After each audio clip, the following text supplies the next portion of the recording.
সোনারপুর আমাদের নতুন বাড়ির সামনে দেখো কি সুন্দর শোভাযাত্রা বেরিয়েছে। এটা হচ্ছে বিশ্বকর্মা ঠাকুর শোভাযাত্রা বেরিয়েছে। তো দেখো তোমাদের সঙ্গে একটু শেয়ার করছি। সোহাগ দেখো ঘোড়ার গাড়িতে উঠে যাচ্ছে মনসা ঠাকুরের সঙ্গে।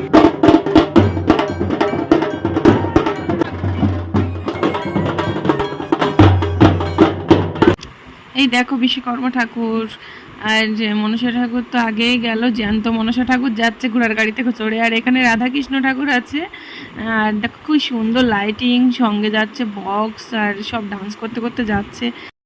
এখন বাজে রাত 8টা। আর এখন সোহাগ পড়ছিল, পড়তে পড়তে দেখে শোভাযাত্রার মিউজিক হচ্ছে, বক্সে ভীষণ জোরে গান চলছে, এত আনন্দ করছে সবাই, না পেরেও বেরিয়ে পড়লো। এটা কিন্তু কাঠপোল ব্রিজের একদম মুখে আমাদের বাড়ি।